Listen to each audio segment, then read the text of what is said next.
All right, it's a few minutes after 3, and I will call the meeting of the Kane County CARES Act Allocation Committee to order. I'll ask the clerk to please call the roll. Hanson, Hanson here. Kenyon, Kenyon here. Fries, Raz here. Sanchez, Sanchez here. Surges, Sturgis here. Thomas. Thomas present. Okay, thank you. All right, thank you everyone for attending, and as we move along, I just want to take a minute to thank everyone for their participation on this committee. We've had a number of meetings. I think we've made substantial progress. There's still more work to be done, but I know a lot of these meetings are on short notice, so I appreciate you accommodating our schedule. The clerk has indicated that the approval of the minutes is going to be deferred, so we'll move that to our next meeting. And while we're on that discussion, based on recommendation from staff, we'll set a meeting for December 3rd, which is Thursday at 3 o'clock. Public comment, is there anyone in the audience that would like to address the committee? Ma'am, you can approach the, and please identify yourself, and if you can keep your comments to 3 to 5 minutes, I'd appreciate it. Thank you. So, Mr. Chairman and honorable members of this CARES Act Allocation Committee, my name is Suzanne Fonstock. I serve as a trustee on the Village of Maple Park Board of Trustees. On behalf of our small village and the businesses there, we thank this committee for making the CARES Act funds available to small businesses this second round. Mr. Chairman and members, as a result of this pandemic and the restrictions that were put in place, the businesses in Maple Park have been experiencing really a slow death. Since April, the village has been extending its accommodation and support to these businesses. For example, we have reduced their the fee for their liquor license. We have closed down a whole street so they can set up outside and be able to continue to operate and serve customers. But now with this renewed restrictions combined with the cold weather, these businesses are finding themselves struggling even more today to survive. And it is sad to say that some of them might not make it. So I'm here standing before you today to plead with this committee to please consider and supporting the businesses in Maple Park. Thank you. Thank you, Suzanne. I didn't recognize you with a mask on, otherwise I would have addressed you by name. Just to that point, I think that as we see events continue to unfold and restrictions become more intense, what Mrs. Fonstock indicated today is accurate throughout the county. Mayor Burns was up to the wee hours last night with a special meeting in Geneva to talk about the challenges, and actually there were, two very detailed sides of the point made during that meeting, and I thought it was really a good lesson in civics, civil presentation. I'm sure it's on the website. In fact, I tend to come across your meetings and I get addicted to them sometimes when I'm flipping through cable channels. So I would encourage anyone who wants to hear a debate that has good arguments on both sides in a civil fashion to either download the podcast or listen to that, because it was I think it was very well done. All right, as far as the agenda for today, we have a number of resolutions, but the funds available, I don't know if there's someone here from the treasurer's office. Hi, Carolyn. I don't know if much has changed in the last week, but if you have a presentation, certainly the floor is yours. Chairman Holscheid and committee members. Yeah, a little bit changed. We issued, for the state's attorney, we issued 11 checks for 17.7 million.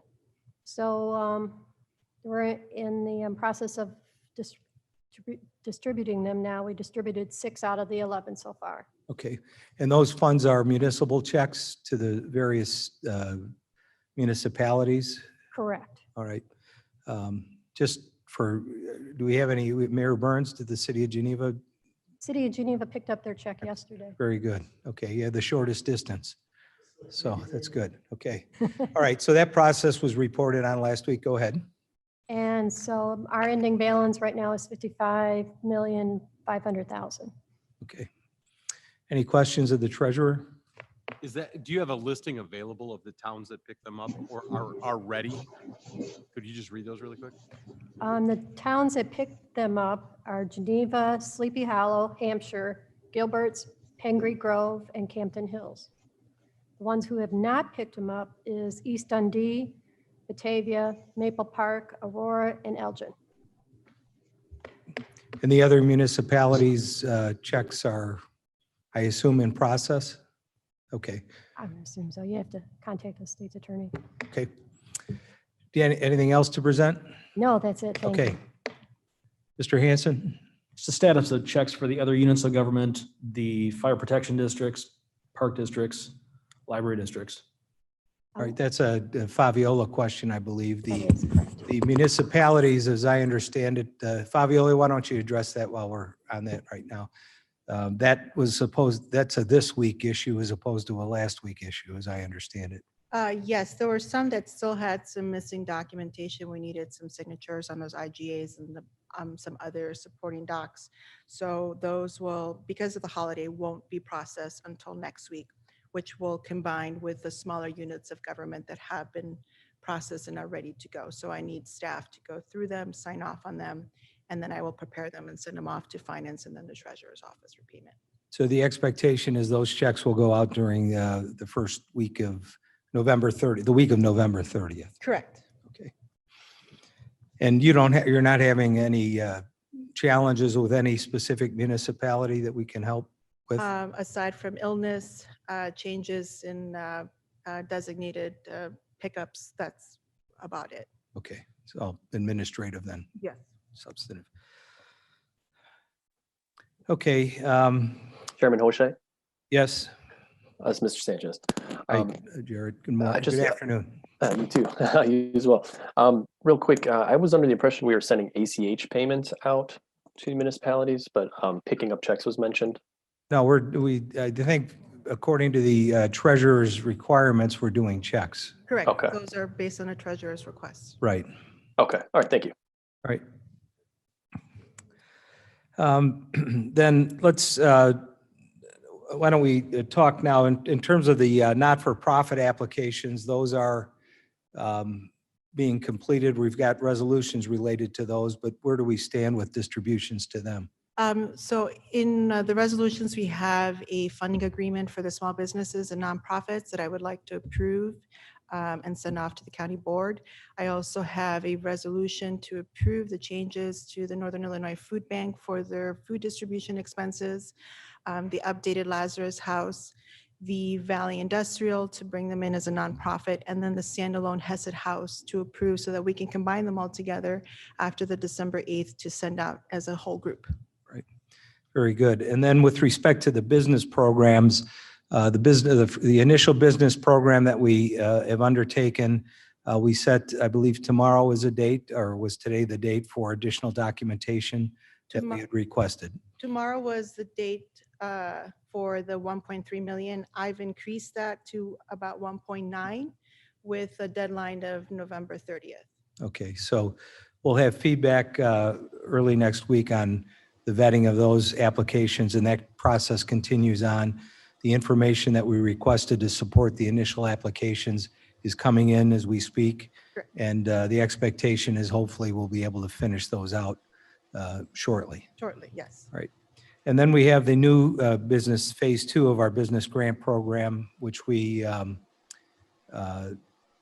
undertaken.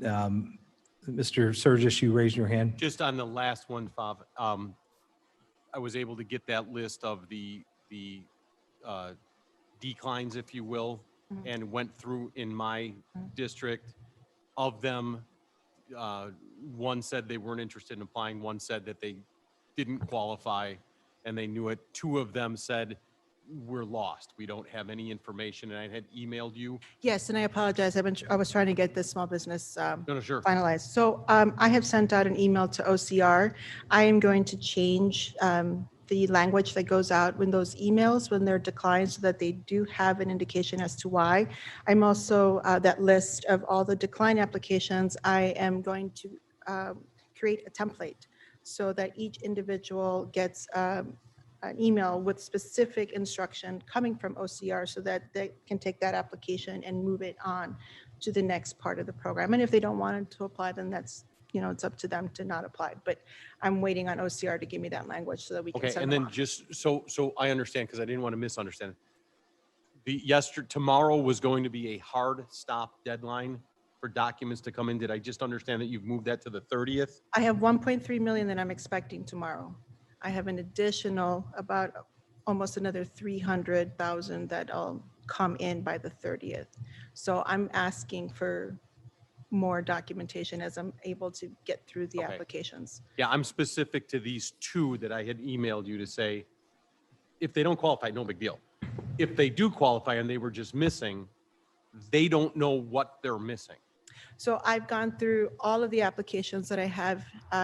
Everybody has been contacted that I have a final eligibility review from KEB, and I've asked for supporting documentation on them as well. And any other missing financials. Usually it's a 2019 tax return, some 2019 profit and losses, and of course that certificate of good standing from the Secretary of State to vet them as a good business. Okay, and again, I'm just specifically interested in helping these two Mhm. that claim to have had zero, which could be my email was down that day. It could Who be, are they? It was Life Zone Events LLC Okay. and the basketball group that goes with it. I think I put them in the email. I went through the whole list and it was just those two. I'll go through your Eric email. Samuelson and Jeff Dunham were the two Okay. that I was specifically just trying to say, hey, listen, and I had emailed them. They responded back saying, we don't know what we're missing. Okay. So it just, if tomorrow's the deadline, then it doesn't matter on Friday, but you know what I'm saying? It's not a deadline for everybody. It's just a deadline for those that I've been able to go through that are eligible, and I know what documents I want Okay. from them. Super. So, Thank you. sure. All right. Now, with respect to phase two, which is the program that was commenced last week, Mr. Berger, are you on the line? Yes, I am, Chairman Hoshait. I have an update for you if you like. All right, please provide that to the committee. Okay, so you'll recall we're accepting applications through a Zoom grant application portal. I checked the portal at 3 o'clock right before your meeting began. And at the moment, we have 117 submitted applications requesting a total of just over $3.25 million. The applications are mostly for the full grant amount of $25,000. Some exceed that, some are below that threshold. But the vast majority are requesting the full $25,000 amount. And we're in the process of downloading those applications and reviewing them for completeness before consulting KEB regarding all the eligibility standards and financial review. And then we also can see in the portal that another 155 applicants have opened an application in the portal, but not yet completed their application. Many of them have already indicated the amount they plan to seek from the program, and some are still listing zero. They have not entered that information yet. But of those that have entered an amount, they are collectively indicating that they need 3.5 million in funding. So assuming all of the pending applications are ultimately completed and submitted, and that may not be the case, but assuming that they are submitted, the amount that we can see that would be requested in total would be 6.75 million. So I can't say the program is oversubscribed just yet. The submission process is important. Some of these applicants may not complete their applications, but it does appear that there is more than adequate demand for the program that we've stood up. That concludes my report to you. Be happy to answer any questions. Any questions from the committee?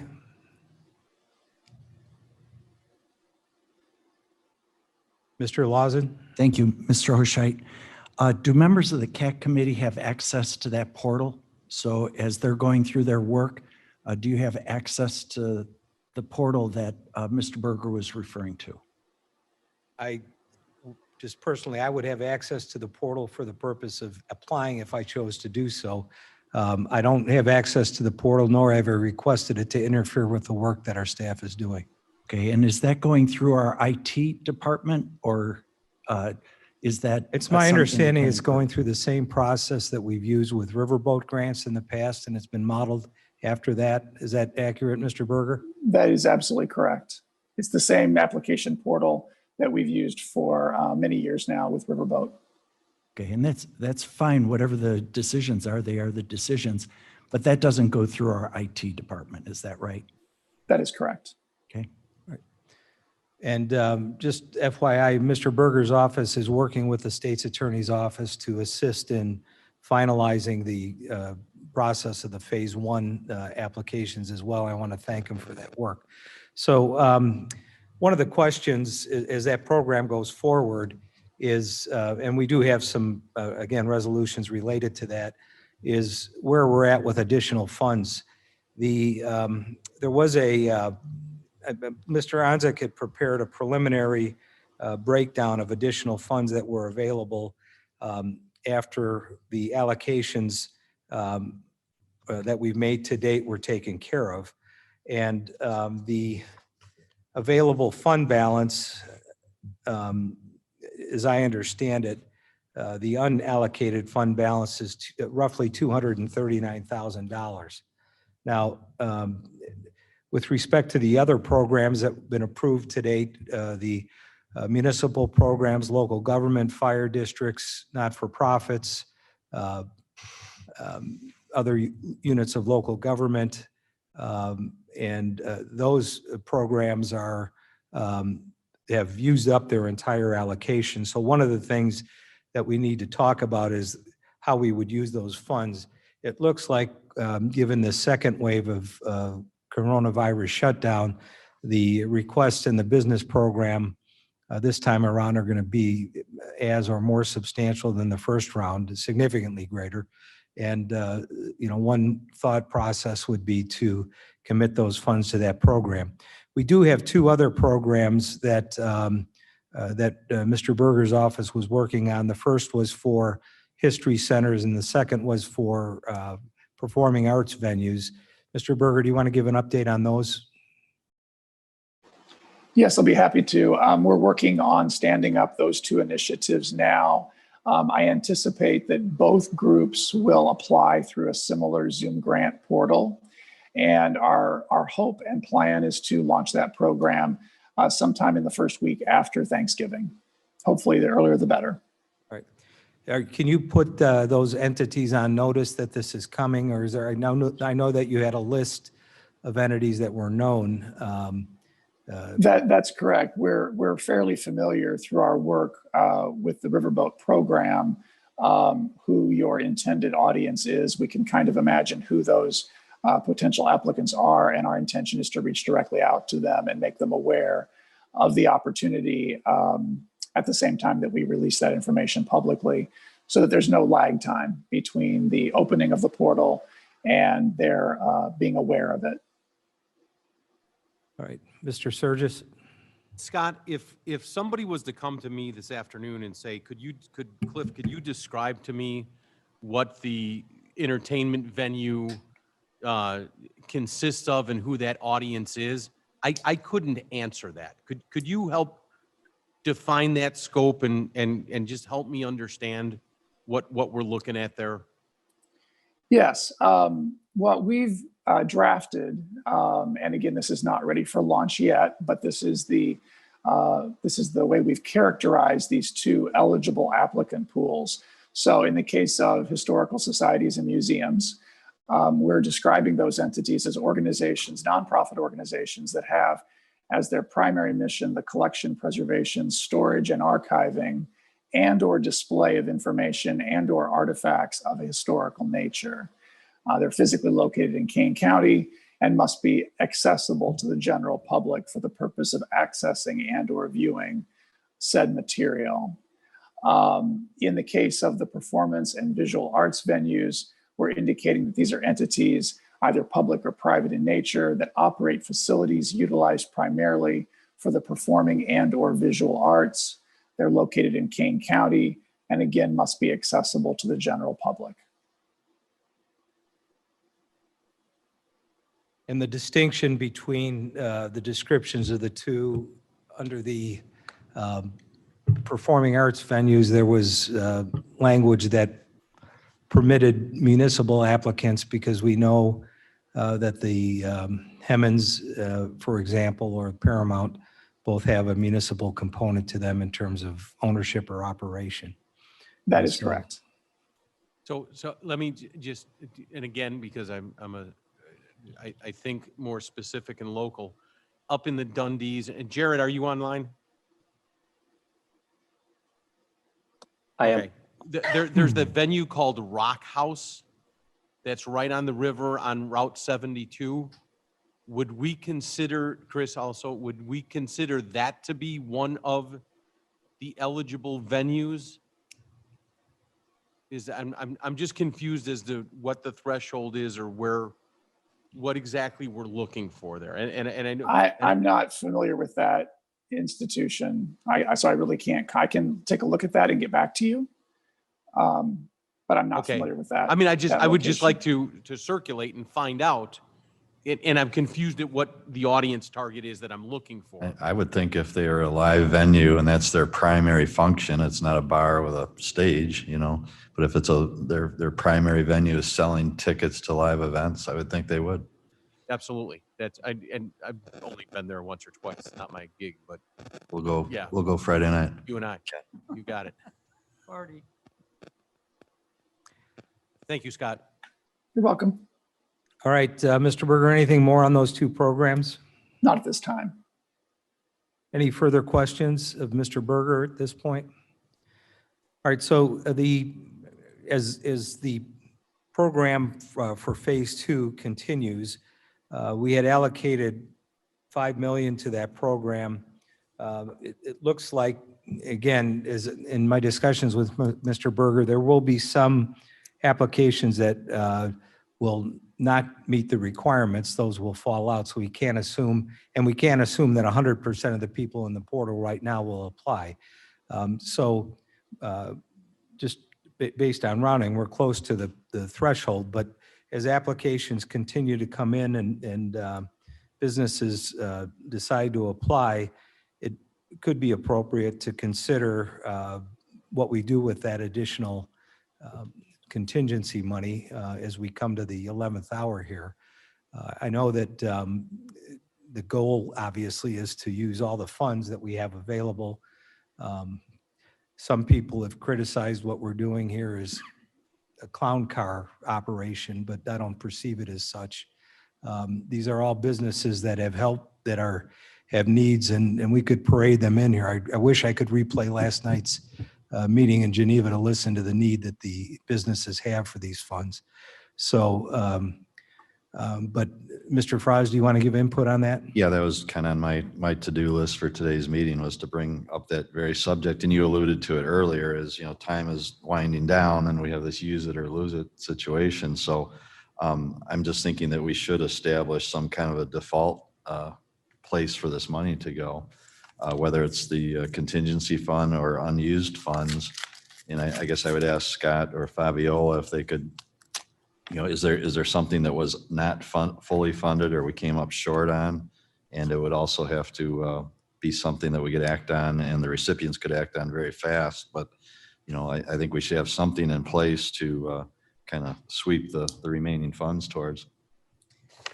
As far as the allocations for the fire protection districts, I believe they're shy about $1 million of their full requested amount. We funded them at 80%.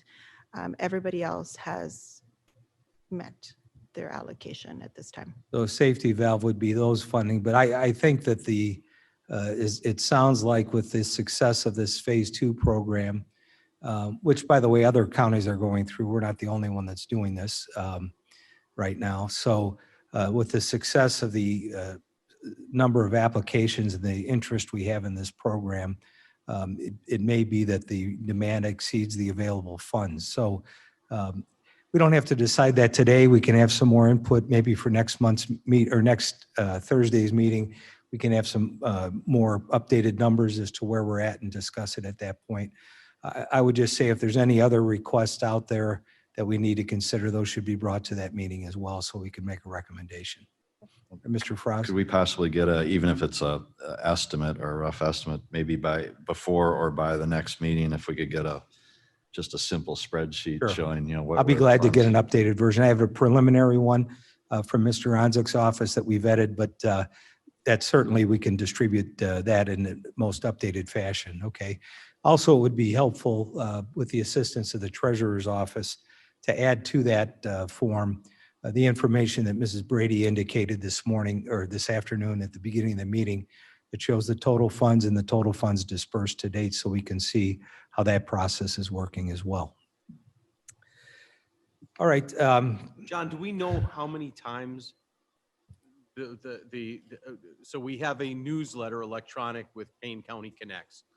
How many times this blaster has gone out that round 2 is open? And Scott, do you want to address the committee regarding what efforts have been taken regarding publicizing round 2? Yes, we worked directly with Rick Nagel to put some information about this opportunity in the county newsletter. I believe he's run information twice now about the program.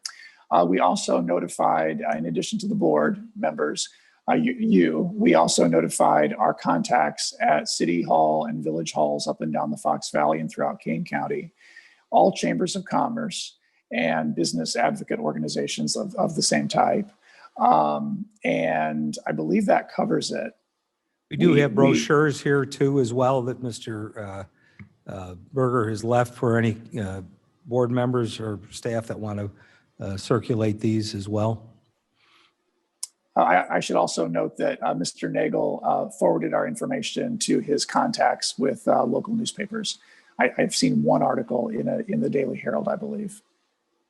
Right. Thank you. All right, so let's go on to the new business part of the agenda. We have a number of resolutions, and these are essentially implementation resolutions to carry out the direction that we gave to staff previously. The first resolution is amending Resolution 20-278 to include supplemental expenditures for food distribution expenses. This was a resolution that was added to deal with the Northern Illinois Food Bank request. Is there a motion to move this on? Mr. Kenyon moves, Mr. Froz seconds. Any discussion?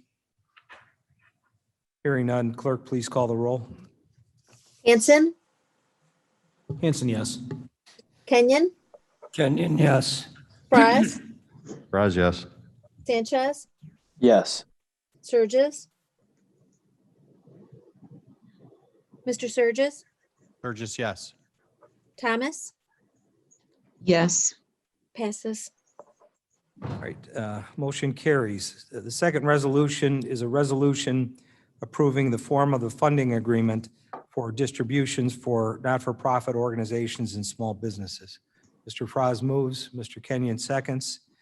Again, this is the agreement that those entities would sign in order to verify the information they provided and meet the requirements for funding. Any discussion? Hearing none, clerk, please call the roll. Hanson, Hanson, yes. Kenyon, Yes. Fries, Raz, yes.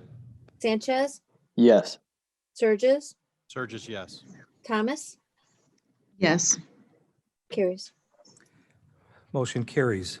Item 3 is authorizing the state's attorney to execute the agreements that we just approved, the form of the agreement, as those come in for not-for-profit organizations and business organizations. Mr. Froz moves. Mr. Hanson seconds. Any discussion? Hearing none, clerk, please call the roll. Hanson, Hanson, yes. Kenyon, Yes. Fries, Raz, yes. Sanchez, Yes. Surges, Sturgis, yes. Thomas. Yes. Thank you. Motion carries. Item 4 is a resolution authorizing approval of applications of COVID money for specific nonprofits and distribution of funds, amending Resolution 20-422. This is a resolution that I believe addresses the requests that we made for exceptions for Valley Industrial Association, Lazarus House, and the entity that we know commonly as Hesed House. Is there a motion to approve this? Mr. Hanson moves, Mr. Sturgis seconds. Any discussion? Hearing none, clerk, please call the roll. Hanson, Hanson, yes. Kenyon, Yes. Fries, Yes. Sanchez, Yes. Sturgis, Sturgis, yes. Thomas. Yes. Thank you. Motion carries. Number 5 is a resolution that's specific to Hesed House. This authorizes the funding of the type of expense that they've requested for their necessary emergency housing that they are proposing to provide with the funds. Mr. Hanson moves, Mr. Sturgis seconds. Discussion? Hearing none, clerk, please call the roll. Hanson, Hanson, yes. Kenyon, Yes. Fries, Yes. Sanchez, Yes. Sturgis, Sturgis, yes. Thomas. Yes. Thank you. A resolution is approved. I don't think we have an item number 6 on the agenda, do we? There is no resolution there, and if there's more housekeeping resolutions to implement, we'll bring those forward next Thursday. Correct. Okay. Is there any other business for the committee this afternoon, Mr. Hanson? Just wanted to echo the sentiments. Mr. Froz earlier, it's, I guess, part of the agenda earlier, and that's if there happens to be any spillover funds or unutilized funds that it could possibly go towards expanding the small business grant universe. You know, if it's oversubscribed by whatever it happens to be, $500,000 or $1 million, and there's the money left over, please. My sentiment is that it should go in that direction. And I guess the question for the administrative group as well as the state's attorney is, are there unutilized funds from our internal applicants that aren't going to get spent in time before the end of the year?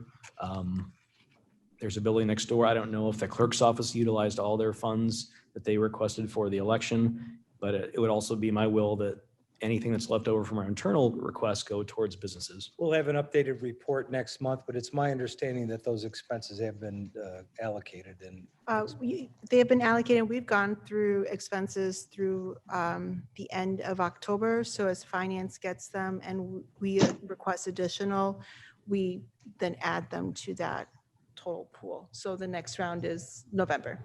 Okay, whether it be $10 or $10,000 or $100,000, anything that's left over, I'd suggest that goes towards business. absolutely. Any other questions from the committee? Mr. Lawson? Thank you. Under other business, will there be public discussion regarding the membership composition on CAC in the transition between, now and the next administration and board? I understood the announcement that there's going to be another meeting, that the next meeting is going to be on December 3rd. Will there be additional or other people who will want to serve on the CAC committee, after the December 7th? I think the appointment of the individuals to the committee moving forward will be the prerogative of the county board chairman and with the advice and consent of the board. I know there's been discussion. I met with the incoming chairman. She was gracious enough to come to my office on Friday just to talk about transition items for this committee. And it's my understanding that's being worked on, that individuals are being contacted regarding their interest in serving, and that an item on the agenda that should be put on the agenda for the initial board meeting as we do the transition should include those appointments. As I don't know if the full committee appointments for the upcoming year will be on that agenda, but certainly the CAC appointments will be, as I understand it. Thank you. All right, if there's no further business, I'll entertain a motion to adjourn. Oh, Fabiola, Excuse me, sorry. Roger, I'm not sure if you're presenting that workstation. I can, if you, Chairman, there was a request from the state's attorney's office, the court clerk, and we've also had another conversation with public defender about the courts going to a remote court operation for a more extended period of time, beginning November 30th.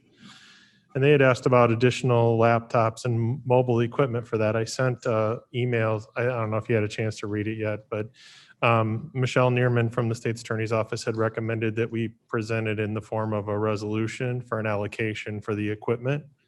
I don't know if the funds are available or if that would be considered by the CARES Act committee, but we'll have that in a more formal request and in a resolution for next Thursday, I all right, believe. so that would be theoretically a competing resolution with allocating those contingency funds to business, for example.